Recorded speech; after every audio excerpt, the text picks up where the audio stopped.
Hello everyone, welcome to English grammar tutorial class. আজকের ক্লাসে আমরা ইংলিশ পেডাগজির আরও কিছু কোয়েশ্চেন অ্যান্সার ডিসকাশন করব। এর আগে আমরা মোটামুটি 14 থেকে 15টা ক্লাস কমপ্লিট করে নিয়েছি। তোমরা যারা দেখোনি অবশ্যই দেখবে, তবে তোমরা ইংলিশ পেডাগজি নিয়ে তোমাদের একটা ক্লিয়ার ধারণা তৈরি হবে। আজকের ক্লাসে একটু অন্যরকমভাবে আমরা ক্লাসটা করব। আমি তোমাদেরকে যে কোয়েশ্চেনটা বলবো সেটা তো আগের ক্লাসের মতো মিনিং আমি অবশ্যই বলে দেব, কিন্তু মিনিংটা তোমরা জানার আগে তোমরা কোয়েশ্চেনটা শোনার পর পজ করে দেবে। পজ করে দিয়ে তোমরা উত্তর দেওয়ার চেষ্টা করবে এবং তারপরে আবার ভিডিওটাকে প্লে করবে, দেখবে যে তোমরা কোয়েশ্চেনটা ঠিকঠাক বুঝতে পারছো কিনা, ঠিকঠাক অ্যান্সার করতে পারছো কিনা। কারণ এক্সাম হলে তোমাদের মিনিং বলে দেওয়ার কেউ থাকবে না, তোমাদের কোয়েশ্চেনের মিনিং নিজেদের মতোই বুঝে নিতে হবে। তাই তো আমি যে কোয়েশ্চেনগুলো তোমাদের এখন বলবো সেই কোয়েশ্চেনটা শোনার পর তোমরা পজ করবে, পজ করে উত্তর দেবে। উত্তর দেওয়ার পর আবার ভিডিওটাকে প্লে করবে, প্লে করে কোয়েশ্চেনটা মিনিং আমি তোমাদেরকে বলে দেবো, সেটা বোঝার চেষ্টা করবে, অ্যান্সারও বলে দেবো, সেটা তোমরা মিলিয়ে নেবে। তাহলে চলো আজকের ক্লাস শুরু করা যাক। আজকের প্রথম কোয়েশ্চেন দিয়ে দেখা যাক।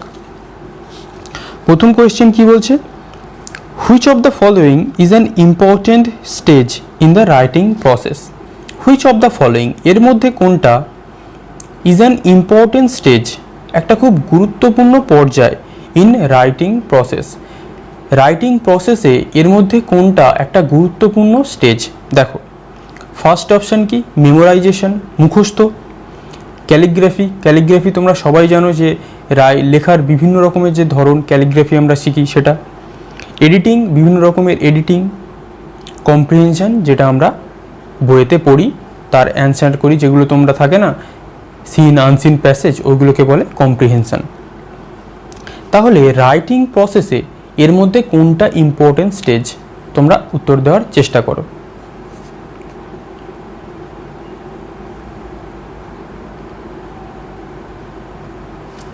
তাহলে আমাদের কি মেমোরাইজেশন হবে? একদমই না। কারণ রাইটিংয়ে আমাদের মেমোরাইজেশন একদমই কেন হবে না? কারণ যদি আমরা কোনো জিনিস মুখস্থ করি সেটা আর আমরা নিজে থেকে লিখতে পারবো না। ক্যালিগ্রাফি, রাইটিংয়ে তো আবার ক্যালিগ্রাফির রাইটিং মানে হাতের লেখা ভালো করার জন্য আমরা অনেকে শিখে থাকি, বা বিভিন্ন ধরনের লেখার জন্য আমরা শিখে থাকি, সৌন্দর্যের জন্য। এখানে আমাদের ক্যালিগ্রাফির দরকার নেই। এডিটিং হতে পারে। কম্প্রিহেনশন, কম্প্রিহেনশন কি হওয়ার সম্ভাবনা আছে? সম্ভাবনা নেই। তাহলে রাইট অপশান আমাদের কি, এডিটিং। এডিটিংটা দুটো অর্থে সঠিক হতে পারে। এক, তোমরা যেটা লিখছো, যে কোনো রাইটিং স্কিল, যে কোনো রাইটিং যদি তোমরা লেখো সেটার কতটা লেখা উচিত, কতটা লেখা উচিত নয়, মানে অপ্রাসঙ্গিক বিষয় তোমাদের লেখা উচিত নয়। এডিটিং আর একটা অর্থে ব্যবহার হতে পারে, সেটা কি, তোমরা যেটা লিখছো সেটা তোমাদের এডিট করার দক্ষতা বা কিছু জিনিস বাদ দেওয়া, জোড়ার এইরকম দক্ষতা থাকতে হবে। তাহলে আমাদের প্রথম অপশানের তাহলে আমাদের রাইট অপশান কি, থার্ড, এডিটিং। পরের অপশান কি, এই পরের কোয়েশ্চেন কি দেখা যাক। Telling interesting stories to young learners is primarily meant for improving their. Telling interesting stories to young learners মানে খুব ইন্টারেস্টিং গল্প ইয়ং লার্নারদের বলে বা বলার ফলে is primarily meant for improving their, ওদের যে আমরা সেই ইন্টারেস্টিং গল্পগুলো বলি ইয়ং লার্নারদের বা শিক্ষার্থীদের, এটা প্রাইমারিলি তাদের কি ইমপ্রুভ করার জন্যে বা কি উন্নতির জন্যে এটা কাজে লাগে। প্রথম অপশান দেখা যাক, তাদের রিডিং স্কিল বৃদ্ধি করবে। সেকেন্ড অপশান, লিসেনিং স্কিল, শোনার দক্ষতা। থার্ড, স্পিকিং স্কিল, বলার দক্ষতা। ফোর্থ, রাইটিং স্কিল, লেখার দক্ষতা। তোমাদের মনে হতে পারে অপশান কি হতে পারে, তোমরা কিন্তু গল্প বলছো, এটা ভালো করে মাথায় রাখবে। তাহলে কি হতে পারে? ভেরি গুড, আমাদের রাইট অপশান তাহলে কি, লিসেনিং স্কিল। কারণ তোমরা যে গল্পটা বলছো সেটা সে শুনছে, শুনে সে নিজের মতো করে কিছু একটা ভাবার চেষ্টা করবে, তাহলে তার লিসেনিং স্কিল বৃদ্ধি পাবে। পরেরটা দেখা যাক, correct speech habits can be developed most effectively through. Correct speech habit, সঠিক বলার দক্ষতা বা অভ্যাস, ক্যান বি ডেভেলপড, উন্নত করা যাবে, মোস্ট ইফেক্টিভলি থ্রু, খুব ভালোভাবে কার মাধ্যমে, মানে ঠিকঠাক বলার ক্ষমতা এর মধ্যে কোন কার্যকরী উপায়ের মাধ্যমে এই হ্যাবিটটাকে বাড়ানো যেতে পারে বলে তোমার মনে হয়? তাহলে কোয়েশ্চেনটা কি? সঠিক বলার ক্ষমতা। প্রথম কি? ভোকাবুলারি প্র্যাকটিস, আমাদের বিভিন্ন ভোকাবুলারি বা ওয়ার্ড প্র্যাকটিস করতে হবে। ডিকটেশন, এই যেমন আমি তোমাদের ডিকটেট করছি, এটা করতে হবে। প্রোনাউন্সিয়েশন প্র্যাকটিস, বিভিন্ন প্রোনাউন্সিয়েশন বা উচ্চারণের অভ্যাস করতে হবে। রিডিং, পড়ার অভ্যাস করতে হবে। কারেক্ট স্পিচ, ভালো করে অপশানগুলো দেখো, তোমরা পারবে। তাহলে কি? ডিকটেশন, মনে হতে পারে ডিকটেশন, কিন্তু এখানে ডিকটেশন হবে না। কেন ডিকটেশন হবে না? এখানে প্রোনাউন্সিয়েশন প্র্যাকটিসটা সবথেকে গুরুত্বপূর্ণ অপশান বা সবথেকে অ্যাকুরেট অপশান। কেন অপশান? কারণ ডিকটেট করার সময় আমরা কিন্তু অনেক সময় যে কোনো ওয়ার্ড, এই যে আমি ডিকটেট করছি, আমি কোনো ওয়ার্ড আমার অবচেতন মনে বা আমি ভুল উচ্চারণ করে দিতেই পারি। সবসময় যে আমি সঠিক উচ্চারণ করব এরকম কোনো কথা নেই। হয়তো আমি কোনো ওয়ার্ডের সঠিক প্রোনাউন্সিয়েশন জানি না, আমি সেটা তোমাদের সামনে ভুল উচ্চারণ করে দিলাম। তাই প্রোনাউন্সিয়েশনটা সবথেকে গুরুত্বপূর্ণ কারেক্ট স্পিচ হ্যাবিটে, যেখানে আমাদের সঠিক উচ্চারণ জানতেই হবে যে কোনো ওয়ার্ডের।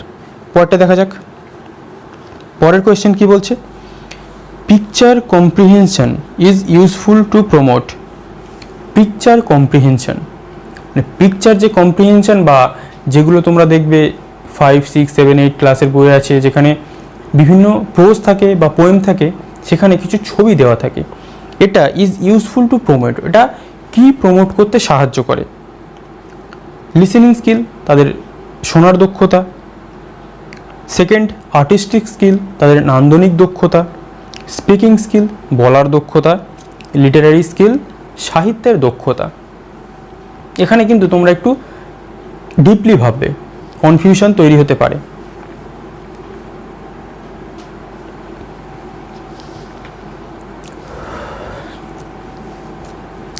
এখানে আমাদের অপশান হবে, মনে হতে পারে তোমাদের লিটারারি স্কিল, কিন্তু এখানে লিটারারি স্কিলের কোনো দক্ষতা নির্ণয় করা হবে না। এখানে আর্টিস্টিক স্কিল, কেউ ওই ছবিটা দেখে তার মনে একটা আর্টিস্টিক ভাবনা আসতেই পারে, সে ওই ছবিটা দেখে আরও ভালো পড়াশোনা তার মনের, মানে কি ভালো, সে আরও পড়ায় আগ্রহী হতে পারে, কারণ তার মধ্যে একটা আর্টিস্টিক স্কিল জন্ম নেবে ওই সব ছবিগুলো দেখলে। ক্লিয়ার? তারপরটা দেখা যাক। In learning a new language, মাল্টিলিঙ্গুয়ালিজম is. In learning a new language, একটা নতুন ল্যাঙ্গুয়েজ শিখতে মাল্টিলিঙ্গুয়ালিজম ইজ। মাল্টিলিঙ্গুয়ালিজম মানে কি? বহু ভাষা। মাল্টিলিঙ্গুয়ালিজম, এটার ফাংশন কি বা এটা কি? An asset, A burden, A methodology, an interference. An asset, একটা সম্পদ। এ বার্ডেন, একটা বোঝা। এ মেথোডোলজি, একটা পদ্ধতি। অ্যান ইন্টারফেয়ারেন্স, একটা বাধা। তাহলে কোন অপশানটা তোমাদের মনে হচ্ছে সঠিক? মেথোডোলজি, তাই তো? একদম রং। এখানে আমি অপশানটা সঠিক বলে দিচ্ছি। অপশান কি? An asset. কেন অ্যাসেট? কারণ মাল্টিলিঙ্গুয়ালিজম কোনো মেথোডোলজি নয়। মাল্টিলিঙ্গুয়ালিজম আমাদের বিভিন্ন ভাষার যে সমন্বয়, সেটাকে আমরা বলি মাল্টিলিঙ্গুয়ালিজম। তাই আমরা যারা ইংরেজিটা ভালো পারি না, তাদেরকে যদি ইংরেজিটা বাংলাতে বোঝানো হয়, তারা কিন্তু ওটা ভালো বুঝতে পারবে। তাই এখানে আমাদের মাল্টিলিঙ্গুয়ালিজমকে ফাংশন করাতে হচ্ছে। কারোর মাতৃভাষা বাংলা নয়, কারোর মাতৃভাষা হিন্দি, তাকে যদি ইংরেজি বোঝাতে হয়, তাকে আমাদের ইংরেজিটাকে হিন্দিতে বোঝাতে হবে। তাই মাল্টিলিঙ্গুয়ালিজম ইজ অ্যান অ্যাসেট, এটা সম্পদ, খুব বড় সম্পদ যে কোনো ফরেন ল্যাঙ্গুয়েজ শেখার ক্ষেত্রে। ক্লিয়ার? মেথোডোলজি নয়। পরেরটা দেখা যাক। Which among the following is a component of speaking skills. Which among the following, এর মধ্যে কোনটা is a component of speaking skills? Speaking স্কিলসের একটা কম্পোনেন্ট বা উপাদান। ফার্স্ট অপশান কি? Reading fluently, ability to listen carefully, skill of speaking formally, correct vowel and consonant sounds. Reading fluently, খুব ভালোভাবে কেউ পড়তে পারছে। অ্যাবিলিটি টু লিসেন কেয়ারফুলি, খুব যত্ন হয়ে শুনছে, যত্নবান হয়ে। Skill of speaking formally, formally say speaking করছে, কথা বলছে। Correct vowel and consonant sound, সঠিক ফাউল আর কনসোনেন্টের সাউন্ড। এখানে তোমাদের মনে হতে পারে অপশান 4 ইজ রাইট, তাই তো? কিন্তু অপশান 4 ইজ নট কারেক্ট। তাহলে কারেক্ট কি? Option 3 skill of speaking formally. Clear? এটা একটা লিসেনিংয়ের স্কিল, তোমরা যারা জানো না জেনে রাখো। তাহলে পরের কোশ্চেন আমরা দেখা যাক কি বলছে। পরের কোয়েশ্চেন কি বলছে? How will a teacher best teach writing skills in a class? How will a teacher, একটা টিচার কীভাবে best teach writing skill in a class, writing skill সব থেকে ভালোভাবে পড়াবে একটা টিচার? অপশান দেখা যাক। Advise students to read articles and rewrite them, তাদেরকে উপদেশ দেবে বিভিন্ন আর্টিকেল পড়তে এবং সেটাকে লিখতে। By asking students to write flawlessly, স্টুডেন্টকে বলবে তোমরা নিখুঁতভাবে লেখা প্র্যাকটিস করো। থ্রো ডিকটেশন, এই যে আমি ডিকটেট করছি, তোমাদের বলছি আমি যেটা ডিকটেট করছি সেটা খাতায় লিখে ফেলো। তারপর একটা কি? By brainstorming ideas and asking students to write in their own words, এটা তোমরা সবাই পারবে। Very good. অপশান 4, তোমরা যেখানেই দেখবে ব্রেন স্টর্মিং বলে অপশান আসছে, তোমরা জানবে ওটা সঠিক হওয়ার সম্ভাবনা 99%। তাহলে by brainstorming ideas, brainstorm মানে কি? ব্রেন স্টর্ম হচ্ছে একটা গ্রুপ অ্যাক্টিভিটি যেখানে বিভিন্ন রকমের প্রবলেমের সলিউশন প্রোভাইড করা হয়ে থাকে। তোমরা যারা বিএড পড়েছো অবশ্যই জানো ব্রেন স্টর্মিং কী। And asking students to write in their own words, এবং স্টুডেন্টদের বলবে তোমাদের নিজের ভাষায় লেখো, কারণ একটা স্টুডেন্ট যতক্ষণ না সে নিজের ভাষায় লেখা প্র্যাকটিস করছে ততক্ষণ পর্যন্ত তার কোনো স্কিল ডেভেলপ হবে না রাইটিং স্কিলের। ক্লিয়ার? পরেরটা দেখা যাক। What type of questions promote thinking skill in students? What type of questions promote thinking skill, কীরকম ধরনের প্রশ্ন থিঙ্কিং স্কিলকে প্রমোট করে বা ডেভেলপ করে স্টুডেন্টদের মধ্যে? দেখা যাক। ফার্স্ট অপশান কি? Close ended question, close ended সবাই জানো তোমরা। ফ্যাকচুয়াল কোয়েশ্চেন, সেটাও কি তোমরা সবাই জানো। Question based purely on the reading of text, যেটা পড়ছে তার উপরেই কোয়েশ্চেন করবে। পার্সোনাল রেসপন্স কোয়েশ্চেন্স, এমনভাবে সে কোয়েশ্চেন করবে যাতে তার সে মানে কি বুঝতে পারে, সে নিজে থেকে কোয়েশ্চেন করবে, এমনভাবে পড়াতে হবে। পার্সোনাল রেসপন্স কোয়েশ্চেন, তার কিছু প্রবলেম হচ্ছে সে পার্সোনালি কোয়েশ্চেনটা করল। ক্লিয়ার? তাহলে ক্লোজ এন্ডেড হবে কি? ক্লোজ এন্ডেড কোয়েশ্চেন বিএড বা পেডাগজিতে একদম ভালোভাবে দেখা হয় না। ক্লোজ এন্ডেড কোয়েশ্চেনকে আমাদের যত পারি কমিয়ে আনার চেষ্টা করা হচ্ছে। ফ্যাকচুয়াল কোয়েশ্চেন তো তোমরা সবাই জানো, কোন সালে সিপাহি বৃদ্ধি হয়েছিল, এত সালে, এর মধ্যে আর কোনো ভাবাভাবির বিষয় নেই। তাহলে তোমাদের মনে হচ্ছে কোন অপশানটা right? Very good, option 4 personal response questions, সে যেন নিজে থেকে কোয়েশ্চেন করে। পরেরটা কি? A teacher can develop listening skill in English by, a teacher can develop listening skills in English, একটা টিচার ইংলিশে শোনার দক্ষতা কিসের মাধ্যমে বাড়াতে পারে? অপশানগুলো দেখা যাক। Speaking to them in English all the time, সবসময় ইংলিশে কথা বলবে। Making them listen to everything, তাদেরকে বাধ্য করবে তারা যাতে সব কিছু কেয়ারফুলি শোনে। Creating an opportunity for them to listen to a variety of sources and people and engage them in listening activities. Creating an opportunity, একটা সুযোগ তৈরি করবে ফর দেম, তাদের জন্যে, to listen to a variety of sources and people, তারা যাতে বিভিন্ন source বা পিপলের কাছ থেকে শোনার সুযোগ পায়। অ্যান্ড এঙ্গেজ দেম, এবং তাদেরকে সেই সব engage them in listening activities, এবং সেই সব যেসব লিসেনিং অ্যাক্টিভিটিগুলো হচ্ছে সেই সবগুলোই তারা তাতে এঙ্গেজ করতে পারে। এইটা focusing only on their listening skills, তারা কি শুধু তাদের লিসেনিং স্কিলের ওপরই ফোকাস করবে? অনলি অন দেখলেই আগেই সেই অপশানটাকে কেটে দেবে, কারণ পেডাগজিতে অনলি অনটাকে একদম খুব ভালোভাবে দেখা হয় না। ক্লিয়ার? এটা আশা করছি তোমরা সবাই বুঝে গেছো, অপশান 3। ক্লিয়ার? এরপরের কোয়েশ্চেন দেখা যাক।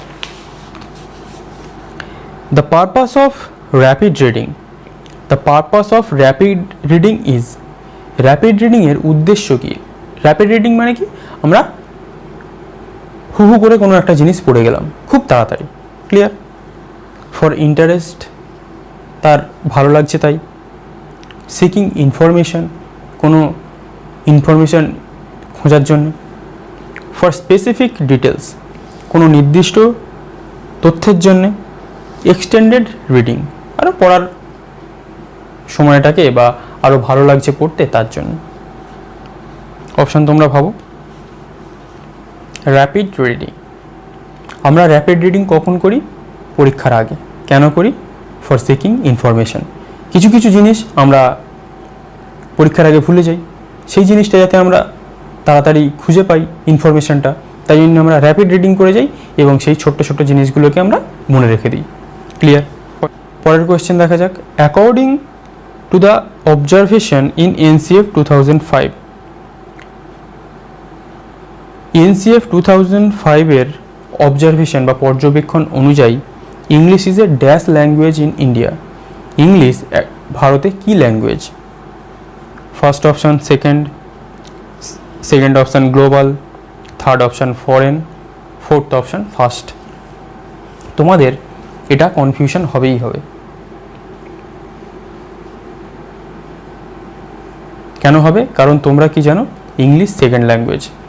আমাদের এখানে ইংলিশ সেকেন্ড ল্যাঙ্গুয়েজ নয়, এখানে ইংলিশ আমাদের লিখতে হবে global language in India, clear? এটা মনে রাখবে।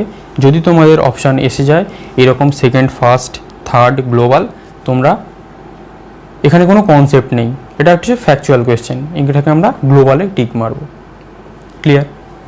তাহলে আজকের মতো আমরা যে কোয়েশ্চেনগুলো নিয়েছিলাম সেগুলো কমপ্লিট। আশা করছি তোমরা অনেকগুলোরই ঠিক অ্যান্সার করতে পেরেছো। আর যে কোয়েশ্চেন হয়তো তোমরা যদি বুঝতে না পারো সেটা আমাকে কমেন্টে জানাবে। কমেন্টে জানালে কি হবে? আমি সেগুলোর অ্যান্সার করে দেবো। আর আজ এই পর্যন্তই। এর পরের ক্লাসে আমরা অন্য পেডাগজিতে অন্য টপিকে চলে যাব। Thank you for watching.